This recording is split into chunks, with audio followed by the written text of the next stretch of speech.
From Idaho's News Channel 7, this is Friday Night Football. Hey, good evening, everybody. Welcome on into Friday Night Football, week 2 of the football season. And just kind of like week 1, still enjoying the beautiful weather before that fall cold hits. Still wearing shorts and flip-flops tonight, Will. I was looking at Rick's forecast for this coming week. We have a little bit of an Indian summer. Okay. Low 90s. Tonight, though, it was picture perfect. I'll take that this late in the year. Yeah, picture perfect for the Battle of the Mountains. Yeah. Rocky Mountain, Mountain View, one of the best rivalry games in the state. Chris Kulig, Judd Benedict facing off. You knew this one would be a good one. When these two get together, too, you know it's going to be physical, a defensive-minded game, too. Yep, absolutely. Pick it up in the second rally time for the Grizz. Tegan Sweeney off play action connects with Luke Hanchett for the score. Mountain View still up 19-7 after a turnover. Grizz go back to work. Coach Souza rocking the Jordans. Getting those 11s out, Coach. Love them. I love it. Look what he dials up here inside the 10. Perfectly timed. Beautiful shovel pass. Sweeney, Hanchett again. Same combo, same result. 19-13. Mavs still in front. Big Luke fired up. Mountain View goes on the attack right before halftime. Dawson Wall, the wallflower up top to Dominic Sotomayor. That's a fun name. Might be a candidate for all-name team. Very next play, Quintez Evans. Q finishes it off with the score. Mountain View up 26-13 at halftime. On to the second half we go. Only score of the second half comes here. Grizz cornerback Troy Wilkie jumps the route. He reads it the entire way. A house call for Wilkie. 26-20. Mavs clinging to that slim lead. We move to the fourth quarter. Fourth down. Grizz driving, facing fourth. Down 6. Sweeney to the air, but it's broken up. Braden Garrison, the big play for the Mavs defense. In Mountain View hangs on. They take down Rocky 26-20 the final. Went out and did that prep preview on Mountain View this year. They said they were going to bring it on D. They weren't lying. Next up, Meridian hosted Centennial. The Warriors would be without their 3-star quarterback recruit, Malachi Martinez. He was banged up in the season opener. He says he'll be back soon, though. Hey, the Mavs, or the Meridian defense was just bringing it. How about Max William getting home to the quarterback, chasing down the ever-athletic Keon Horton. Later on that same drive, Horton under pressure again, running for his life on 4th and 15. He spins back to his right, and mama, there goes that man again. It is Max Power, if you will. He comes up with the interception. On offense, the Warriors had no problem putting points on the board this evening. Brady Lindley getting a chance, lofts this one up to Davis Thacker. The senior just goes up and makes an incredible grab. They would rule pass interference on the offense on this play. I didn't see it, so I had to show you the highlight. We reset this one going back out to midfield. Marco Del Rio totes the rock right through the heart of the Centennial defense. The super sophomore was outstanding tonight. Then Lindley goes back to the air, looks over to his left, finds Quentin Riley, who scoots around the side of the defense and into the end zone. Meridian blows out Centennial 41-0 the final. Quentin Riley, Davis Thacker. That is a pretty potent combo for Meridian. Hey, I think that's an amazing win for Meridian. To do that without Malachi speaks volumes of how far that program has come. But I will say this, if Meridian wants to maybe go try to contend for a state title, they absolutely need a healthy Malachi Martinez. He seems pretty confident, too, that he'll be back before too long. His little bro played tonight, too. Big Zeke. Hey, word on the street, Zeke's not too bad. Word on the street is Big Zeke is really good. Yeah, they're going to have like, what, a 6-year run with either with a Martinez at quarterback. Yep. They hit the jackpot right there with those two. I think that might have a little something to do with their success, too. Yeah, good family, the Martinez family.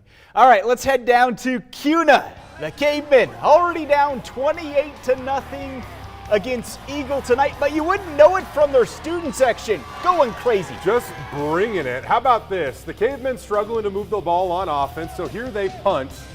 And you want to talk about offense. This is instant offense.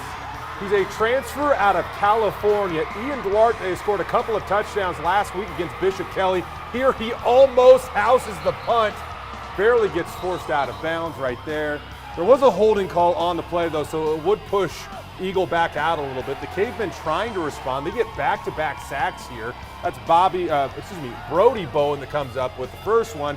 Then kind of a committee sack. Jack Benson doing all he could to avoid the pass rush, just couldn't. But he eventually would put it in the air, and this one winds up in the hands of Kobe Caruso, who almost gets across the goal line, fumbles it, but here comes Duarte in to recover it for the score. Eagle rolls past Cuna tonight, 42-7 the final. Correct me if I'm wrong, I think those are new unis for Cuna as well. I don't think I've seen those before. The pants at least look new. I was leaning in. We have a monitor here, so you're probably looking at me like, what am I doing? I'm looking at the monitor. Yeah, well, we always look at you like that. That is very true. 100% true, and we are not lying. All right, let's have some more fun. Sherm Blaser. Let's all look into the monitors for this highlight. Sherm Blaser and Hawaii with their first ever home football game tonight against Capital. Eagles striking early and often in this one. Max Clark up top to Ethan Castillo. Hauls it in for the tutty. Capital goes ahead 7-0 at that point. Student section fired up. 21 on the field, number 1 in our hearts. Shout out to that poster. All right, later, Coach Simmons dials up the trickery, a little double pass action. Clark to Avery Downey, and Avery puts it right on the money to Castillo. His second score of the night. Capital ahead 14-0. We move to the second quarter. Clark dumping it off here to Jacob Olsen, and Big Jake dives for the pylon. He's in for the score. Capital picks up the road win tonight at Owyhee, 49-22 the final. All right, we head on over to Skyview High School, where the students were just glowing with anticipation for tonight's matchup with the Nampa Bulldogs. The Bulldogs, however, get off to a little bit of a shaky start here on the bad snap on the first play. It eventually leads to a 3-and-out, but Skyview would muff the punt and the Bulldogs would recover. That gave them a second chance, and they would fare much better. The Bulldogs going to the ground here. They hit the edge. Speed. By you. Woo. Getting pushed out down inside the red zone. Skyview would take over a few possessions after that, and it's Max Cutforth passes the ball here to Aiden Martinez. He'd make a spectacular diving grab before the end of the first quarter. Skyview would score the first touchdown of the game right here. Dallas Curran bringing the Hawks up 7-0. 21-0, they would go on to win. All right, let's head on over to BK. That's where you were. Yeah, how about this? Boise State offensive coordinator Tim Plow and wide receivers coach Matt Miller checking out this game between the Knights and the Lions. No rest for the weary, I guess. The grind just continues. Already up 3 scores in the second quarter. BK senior running back Seth Knopf just continues to go to work. He picks up 10 before going down inside the 10. 2 plays later, the big fellas up front created a nice little alley for Knopf to punch it in across the goal line from 3 yards out. BK stretches their lead to 25-6. Now, later in the quarter, Bora rises up and gets a stop on defense. Check out this grab by junior Markel Sampson. Going up high point in this one, getting the INT. The Lions just could not build off that momentum on either side of the ball, though. Coach Brennan's crew, on the other hand, was just bringing it on defense. Junior Dane Fiddler, fiddle me this. He would sniff out this screen perfectly. Taking down Parker Rushton for the short little gain. Missed tackle, and there comes the tackle. After that, linebacker Jack Dennis had a nice little sequence, making a few nice plays in a row, including this one. Eventually, I decided to ISO him, right? Yeah. Not gonna lie, it would come back to backfire on me because his backer buddy, Jacob Ianui, not only does he get the pick here, but he returns it for the 6. Yeah, yep. Jake. I'm sorry, Jacob. I got the most important part, I think, which is the touchdown. I blame your buddy. Either way, BK is the neighborhood bully on that block. They rout Bora to get their first win of the season, 45-19. Yes, they are the neighborhood bully, but let's be honest, there's one neighborhood, and he's not a bully in that neighborhood. It's John Anderson. Yeah. I didn't see Johnny tonight. Really? I was kind of over on the BK side. Okay. I'm sorry, Johnny. Okay. Yeah, come on. What's up with that? I don't want, you don't want to shoot back into the sun. You're not supposed to do that. So I was going with the shadows. Moving along, though, we go on over to Donna Larson Park. A beautiful night for football.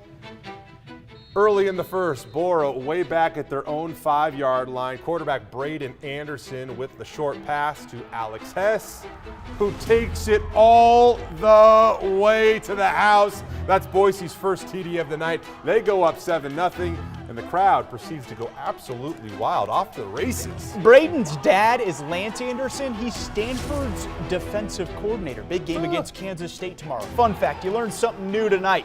All right, that's just the beginning of a big first quarter for Boise. Luke Britt with the interception at the 50-yard line. He has a house call, runs it in for another Boise TD. Luke went on to have a big night, scoring Boise's next touchdown here. Big Luke fields the punt, gets upfield. He's got a convoy in front of him. Look at the blocking. Nice blocking in front of him. Shout out to those guys clearing the way. Luke taking it to the house, 80-yard punt return for a score.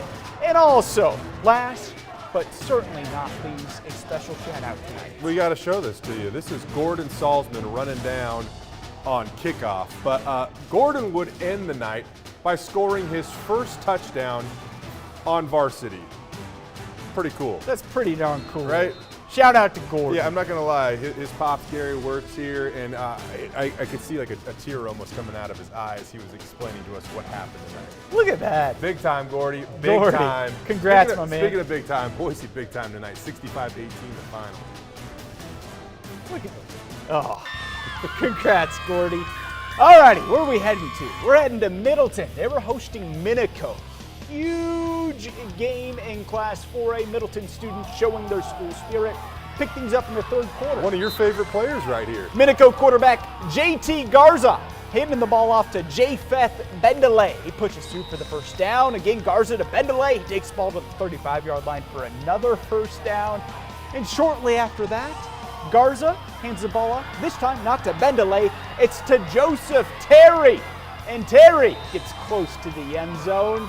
And then, the very next play, Garza handing the ball off here to Brevin Tranquil. Up the gut, big Brevin with a cast on his right hand.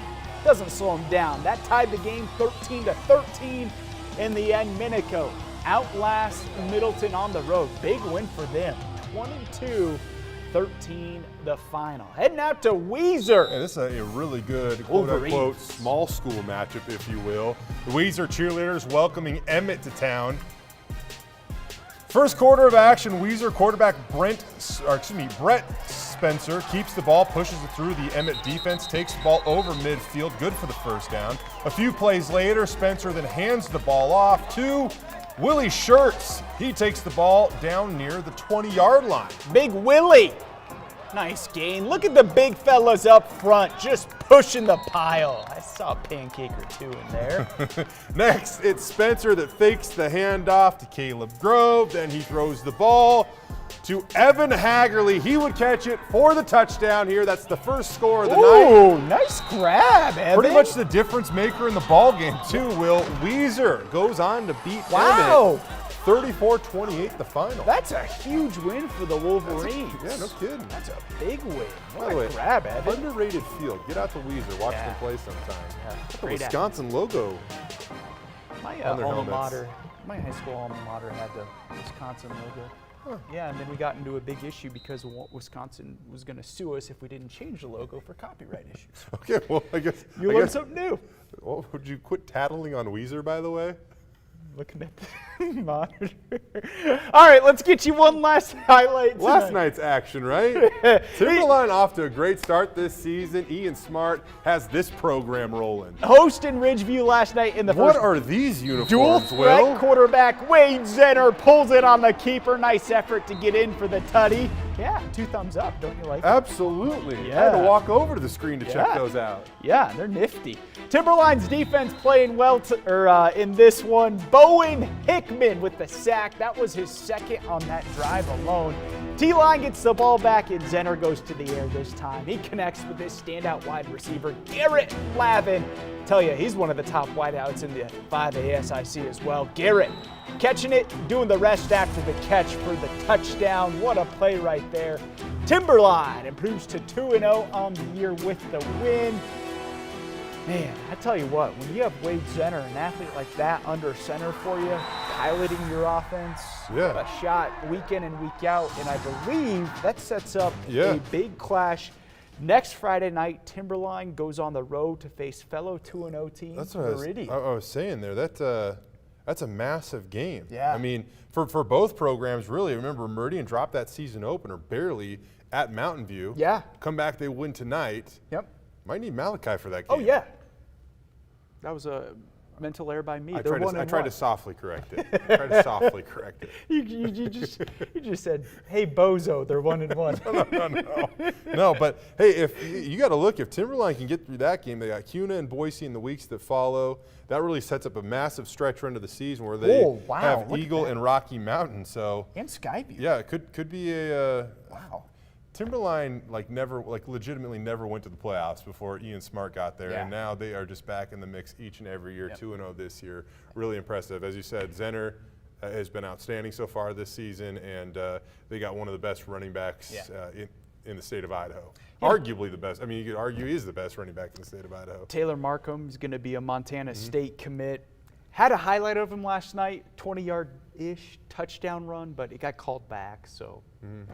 It's kind of awkward whenever you have a touchdown, that gets called back. It's like you want to show it, but it's like it doesn't count. Yeah, I got held accountable tonight by Bishop Kelly because, I showed you the highlight where I almost missed the interception. I did miss the interception, I missed the pick, didn't miss the 6. But somebody yelled out, you're going to be on Channel 7 tonight. So I thought I might be able to cover it up and not show it, but I absolutely had to show it at that point in time. You got to do it. It is what it is, right? Yeah, it's a lot of fun. Yep. Been a fun first 2 weeks here on Friday Night Football. The season has already had a few surprises. The one team that hasn't really surprised so far and has lived up to the hype is Mountain View. Yeah, absolutely. Going on the road tonight. Think of what they've done in the first 2 weeks of the season. I mean, now they might actually be able to breathe. Take a deep breath? Coach Benedict's not going to like it if we say that, but if you look at the optics and judge those and look at the schedule, it does get a little easier. Curious to see Quintez Evans, our star running back, got banged up late in that second half. Okay. I didn't see him return to the game. Fingers crossed he's doing okay. Huge part of their identity. He is. As an offense and as a team, we saw that. Their whole season flipped last year when they brought him in from a slot receiver to running back. Really a tough physical runner. And I tell you what, Rocky Mountain entering tonight had a 29-game winning streak in the 5A SIC. It snapped from their rival. You look I think we said this last week on the show, Will, that and Rocky's the team to beat until they get beat. Yeah.